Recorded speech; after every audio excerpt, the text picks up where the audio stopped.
Alternate realities and cycles of genocide. The Western media helps maintain necessary levels of ignorance in the domains they control, while the rest of the world decries another ongoing genocide brought to us by settler colonialism and empire. You can find this at davidrovics.com/thisweek in both written and podcast forms, as well as on Substack and Patreon. During the U.S. military's genocidal, mostly aerial slaughter of the people of Vietnam that we call the Vietnam War, which the Vietnamese call the American War, as war heroes like John McCain were getting shot out of the sky on occasion, interrupting their indiscriminate bombing campaigns, under names like the Phoenix Program, any Vietnamese over the age of 10 was considered to be an enemy combatant. And in practice, the definition often included children under 10, and yes, babies as well. It was an unequivocally genocidal war, with the intended targets being the Vietnamese population. What both the Vietnamese people and the U.S. military understood was that the U.S. occupation of Vietnam was overwhelmingly unpopular among the occupied population, in the same way occupying armies have been overwhelmingly unpopular in other countries throughout history. This overwhelming unpopularity of the status quo, involving as it did daily indiscriminate aerial slaughter on a historic scale, meant that waging a war against the enemy, the communists in this case, who were also referred to by occupation authorities as terrorists and more often by racial epithets, meant waging a war against the general population. When the guerrillas are popular, then they are, to coin a phrase from Mao or Che or someone, fish swimming in a sea made up of the people. So if you want to kill the fish, you have to drain the swamp. That is, kill all the people, too. The American leaders in Washington, D.C. would frequently run their mouths about winning hearts and minds, but they knew the hearts and minds of the Vietnamese people were lost to the logic of imperialism long ago, and the only logic left to them was that of genocide.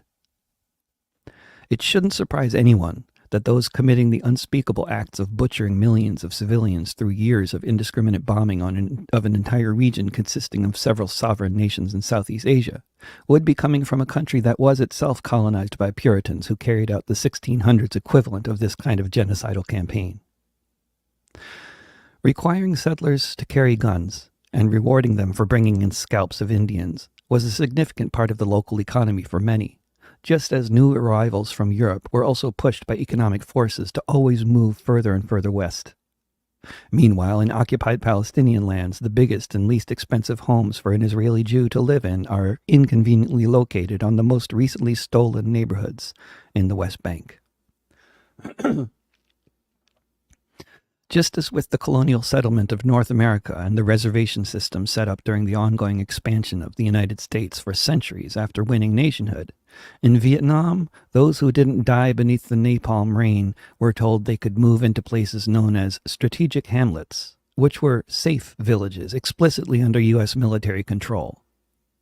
By no coincidence, the U.S. advisors now actively involved with the whole situation are suggesting to the Israeli carpet bombers that they set up safe zones for Palestinians in Gaza as they continue indiscriminately bombing the rest of the Strip.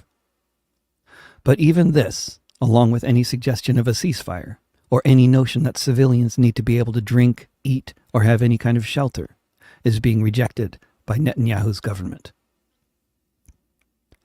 Throughout this entire period of the colonization and conquest of more and more of North America and the accompanying myriad wars of aggression, explicitly genocidal military campaigns to kill and starve the indigenous people en masse, and annexation of more and more land, making up what we today call the United States of America, there has been a consistent narrative put forth from the powers that be in so many forms.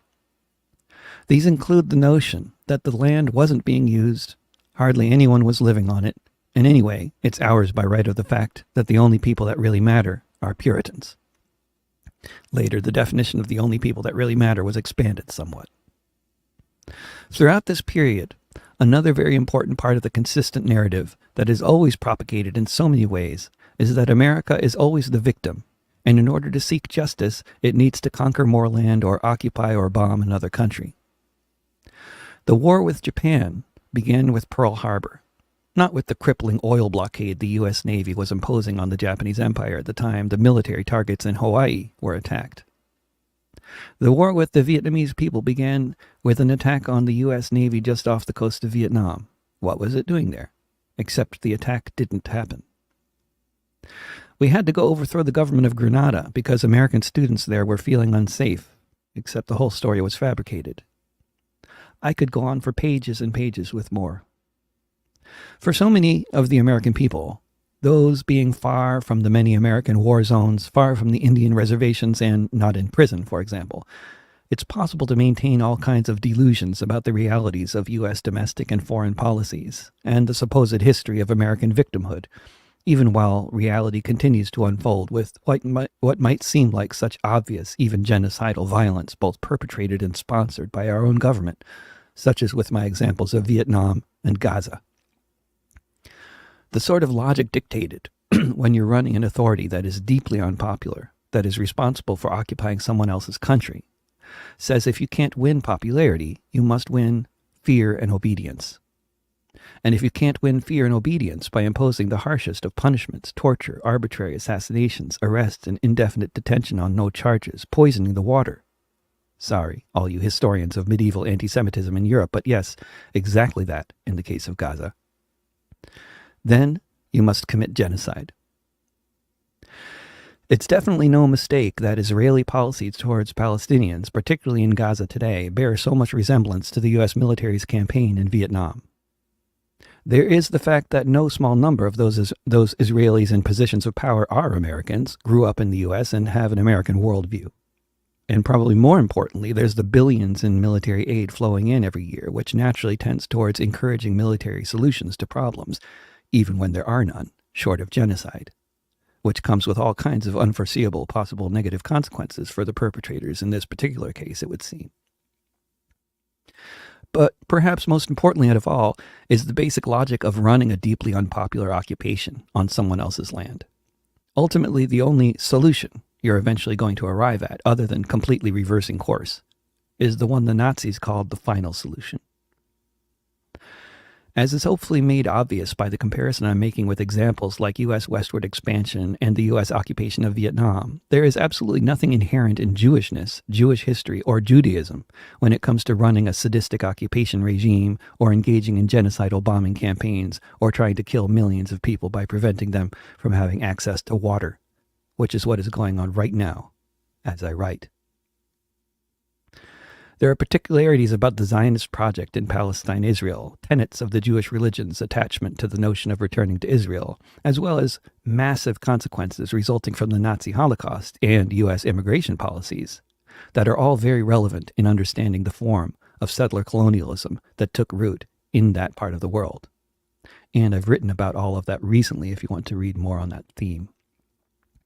But the most fundamental factor at work here is the basic logic of genocide. As this real-life horror show unfolds before us, I only know about the details because I regularly pay attention to non-Western press. When it comes to things like Israeli wars of conquest, in the West we're living in a big mind control experiment ruled by censorship, whether overt censorship, self-censorship, or by employing pre-brainwashed young reporters fresh from the suburbs who don't need to be told who are the good guys and the bad guys. They already know that. Hint. The bad guys are the Muslims. They're all terrorists who want to steal our freedom. The rest of the world, on the other hand, is more likely to be getting news from more honest sources.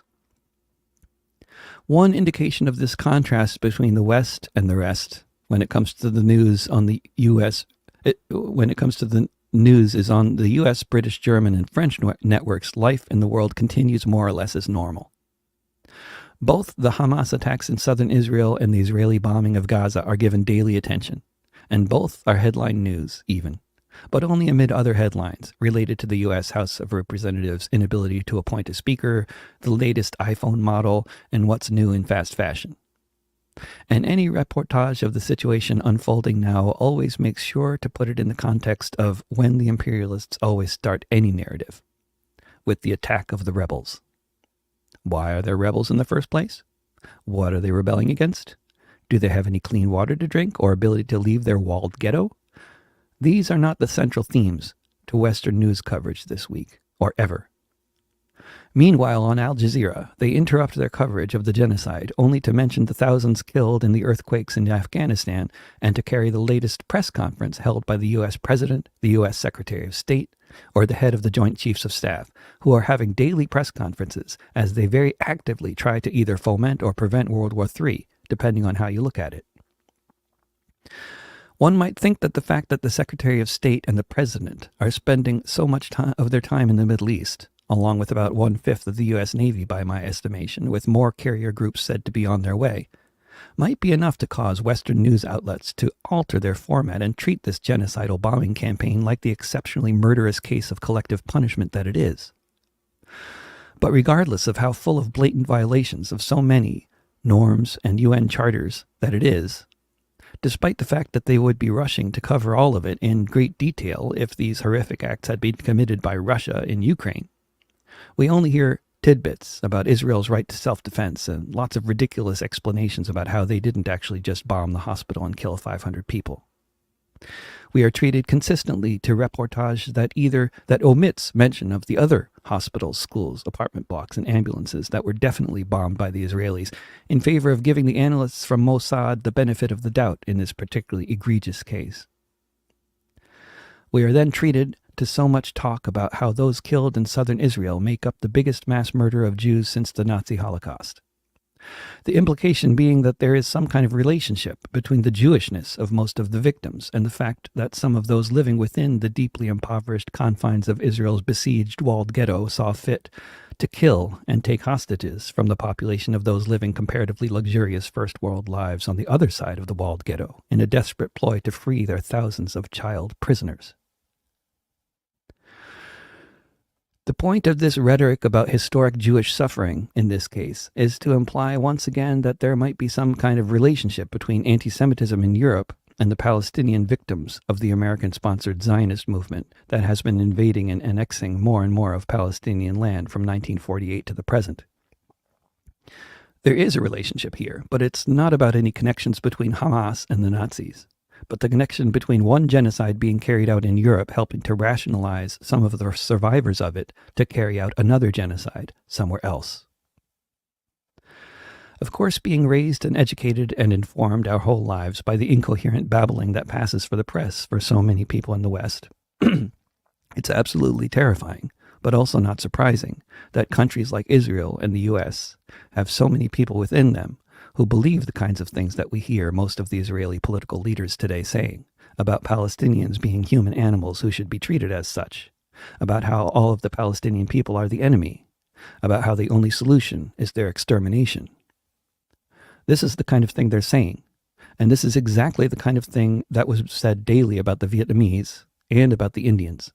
The only good Indian is a dead Indian is an American phrase popular during the Indian Wars in the late 19th century.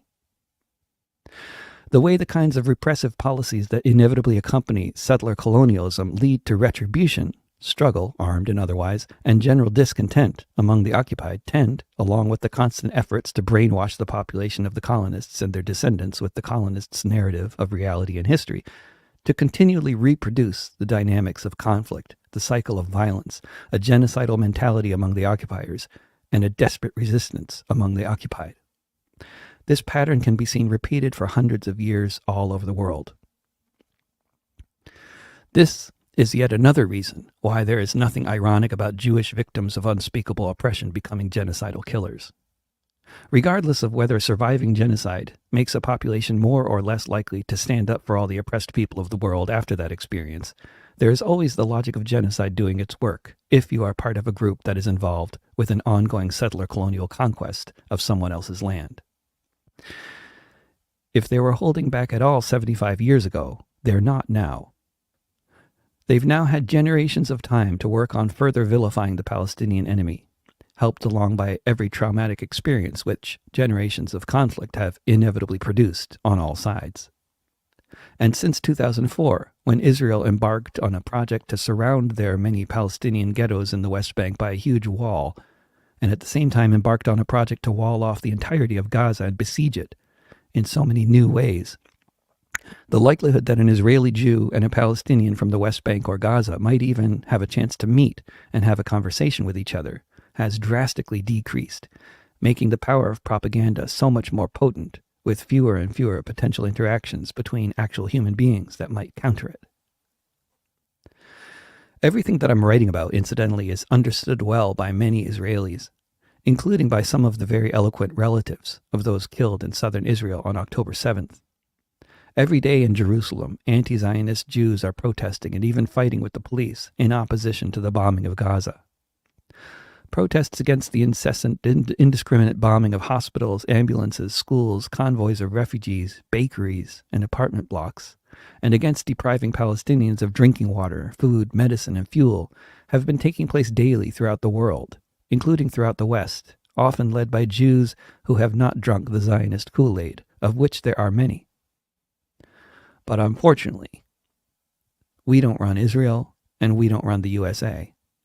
Settler colonial regimes bent on conquest and genocide do, and they're making this point for me with every passing minute that the Israeli military keeps up the bombing, while the US, as usual, gives them political cover and sends in more bunker-busting missiles with little American flags on them, accompanied by the words, "Made in the USA."